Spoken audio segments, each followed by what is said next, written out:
Hello and welcome to today's video in which I'm going to be going over and reviewing or kind of generally talking about a book series that I've just relatively recently read and absolutely loved. It's very popular at the moment. It is actually the series A Court of Thorns and Roses, which is written by Sarah J. Maas. She's a very kind of prolific fantasy author. She writes relatively similar things but with different plots and power systems and all sorts of stuff like that. And I'm going to be going over this series today as someone who's relatively recently discovered and loved it. And also kind of discussing why it might be indeed so very popular on Instagram, aka Bookstagram, book talk, the TikTok thing, and all of that kind of good stuff. So I'm going to try and keep away from spoilers during this review in case you have not actually read it before and you are considering or on the fence about it and weren't quite sure for whatever reason. Then I'll just be going over that today for you in order to hopefully make that decision a little bit easier. So let us get into that today. As you can see here on my little stand, I actually have the box set of this series. So I first of all bought The Court of Thorns and Roses as a single book, the first book in the series, in order to read it and see if I enjoyed it. I must say my decision was pretty influenced by the Bookstagram community. It was really heavily talked about, photographed, and most people that I've come across on Bookstagram have really kind of given it very good reviews. And so I thought, well, okay, I will give it a try. I'm not normally a person that will do that kind of thing. For example, Game of Thrones or The Song of Ice and Fire, I started watching and reading it kind of before the real hype kicked up for it, and we won't talk about the dreaded 8th season in this video. Maybe another one sometime.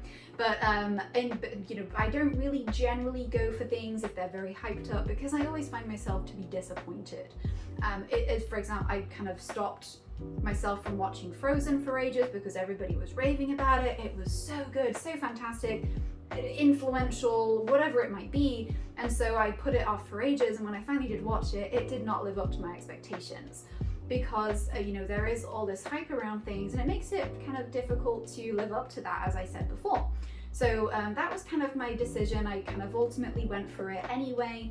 I love fantasy novels. You might be able to see on my background here in my bookshelf, J.R.R. Tolkien, loads of obviously J.K. Rowling behind me, Harry Potter. I have a lot of fantasy novels and I love reading fantasy and I love writing fantasy, which is why I'm writing my current novel as a fantasy mystery mishmash. So I really went for it on that basis. It just kind of got to a point that was talked about so much that I kind of thought, well, it must be okay at the very least. I'm not going to be bored by this read. So I picked up Court of Thorns and Roses. I just bought the single book just in case, but I did get through it very quickly. The early opening chapters are a little bit interesting, shall we say. Sarah J. Maas does a good job of setting up a grounding before really diving into a lot of the big stuff that happens, but it still also all kicks off pretty quickly once you get into the book.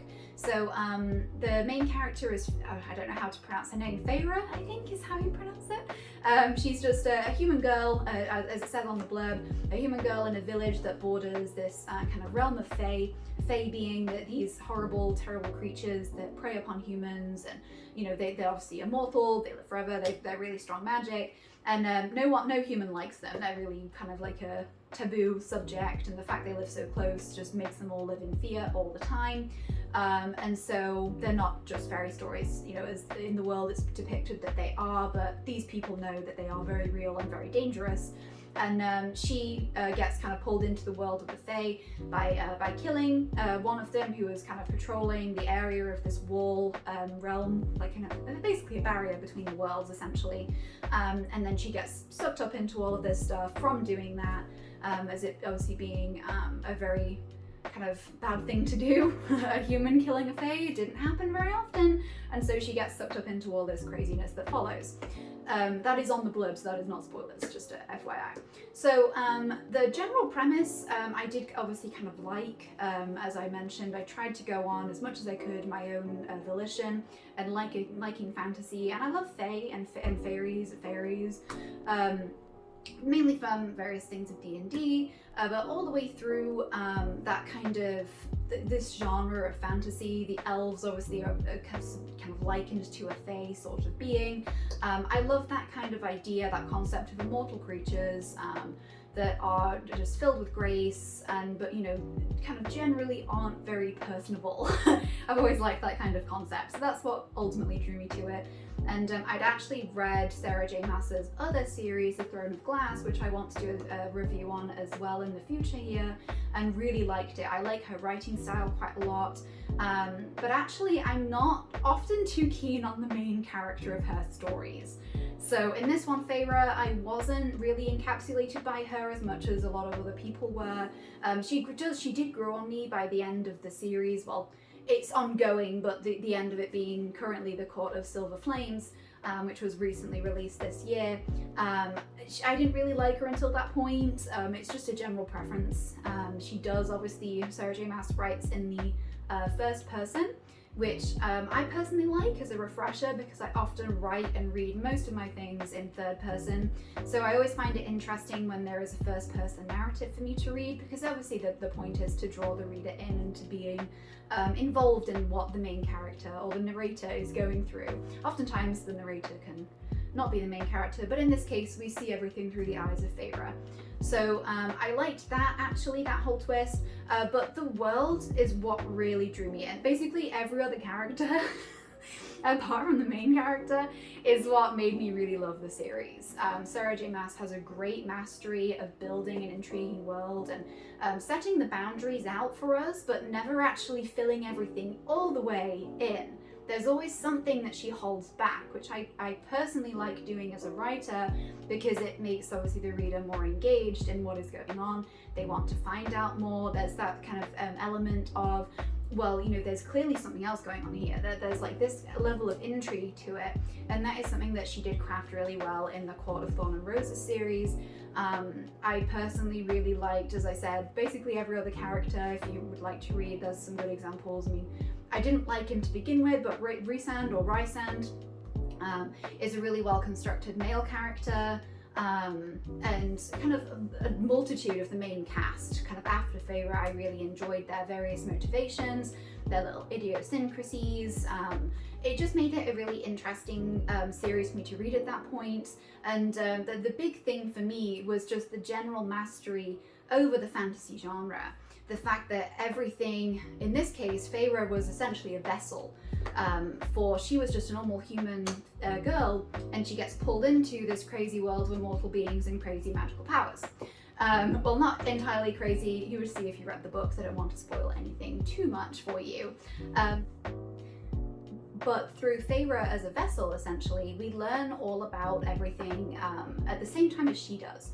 So when you have that kind of literary device of a character that is not sure of where they are and what they're kind of really experiencing as they start learning about things, it makes us as the reader feel a lot more involved in the journey of the character, but also it works really well as a device, as I said, to introduce the reader to everything that's going on in a way that makes sense, because it can sometimes be a bit strange if you're following a character that is totally in their element in this kind of environment and having them essentially try and teach us.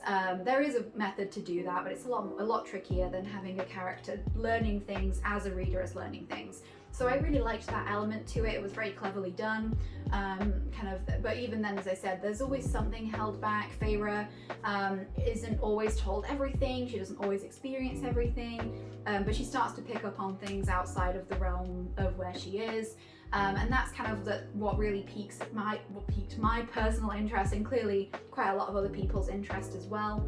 And it just kind of kept expanding, and there's a lot of things, like obviously fairy stories are really big in this, obviously being that fae and fairies are a large part of it, these kind of crazy immortal beings with great power, and kind of so on and so forth. So it was mainly that pulled me in, and I am glad that I didn't totally buy it for the hype and for the obviously Bookstagram and TikTok and various other realms of social media raving about it. I was attracted to it through that, but then I did my own research and read the blurbs and kind of got my own feel for the book, and I'm glad I did it that way. And I would encourage you, whoever's watching this, to do the same thing. If you ever buy something that is hyped up through various channels, even if it's, it could just be a friend in person, you might be influenced by their opinion, and then if it doesn't match up in your opinion to what they thought, because everyone experiences books differently, then you will probably leave being disappointed. So in that case, if you love fantasy, if you're a huge fan of the Fae as a concept, and magic and intrigue, and a kind of essentially political political things, kind of as the different borders of the courts and things push up against each other and there's tension, then you would definitely really like this book. There is definitely a lot of the traditional fantasy elements that we see in Tolkien's work, and there is obviously some visual aids such as maps and things like that you can look at in order to get more of a grounding of how the world is constructed. But Sarah J. Maas does a very good job of actually describing things. I kind of took a little while into the second book to get more of an idea of what things visually looked like when I was reading, because the first book is it's a whirlwind of things happening, that the character is overwhelmed, so it was difficult for me to totally visualize things in that first novel. But the second one, I found it a lot easier to do so. But you do definitely feel compelled to continue on with this journey with this character. There are some really good twists and turns, writing on the wall, to where things aren't completely out of left field, they're not completely out of the blue, but they are, in doing so, they're still very surprising, but it's a satisfying level of surprising, which is a very difficult balance to strike. There is a lot of stuff going on in these, and as I said, the cast of characters is really colourful, really fun, just generally really well constructed. And if you like that kind of thing, if you're a fantasy enthusiast like I am, I would certainly recommend you give at least the first book a try, because it's definitely a darker fantasy kind of leaning than, for example, Tolkien's work is. It can get dark, but it is mostly a light fantasy novel. There is going to be a happy ending. You kind of get that impression, even though things get really dark in the book as time goes on. Books, plural. Then this one straight away is very dark and gritty, just with how the situation is set up, with Feyre as this huntress in the woods, desperately searching for food because otherwise her family won't eat. It has a very different tone. It is definitely, as I said, on that dark fantasy level, but it still has the high elements of kind of different beings and magic, and really interesting, there's an interesting story of creation in there for how this world was made and how the magic of the Fae was made. All of this kind of stuff going on. So I would definitely recommend it. In spite of all the hype, I would try and kind of block that out until you've read it and got your own opinion on the series. I'm personally really excited and looking forward to the future books in the series. It is ongoing, so if you're like me and digested it very, very quickly, you're probably going to be waiting quite a while to get the next books, and so on and so forth. But it's definitely going to be worth it. It's a really great series, the way it's building on. Has a lot of great themes of friendship, and obviously there is quite a lot of romance in it. The romantasy genre is very true in this one, but it's just, there is obviously dark kind of thriller, there's mystery involved. It is a bit of an all-rounder series, so I would definitely recommend it for that kind of reader.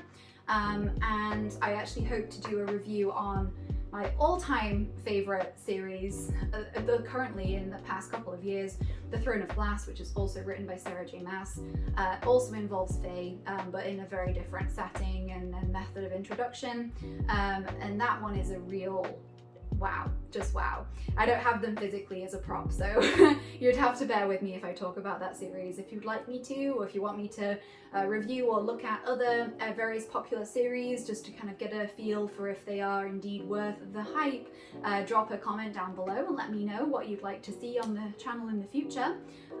Consider subscribing to me if you like my reviews, or if you, I don't know, why not? Keep up to date with my content on all things reading and writing related, and hit the bell icon to know when my content is available for you to see as it releases.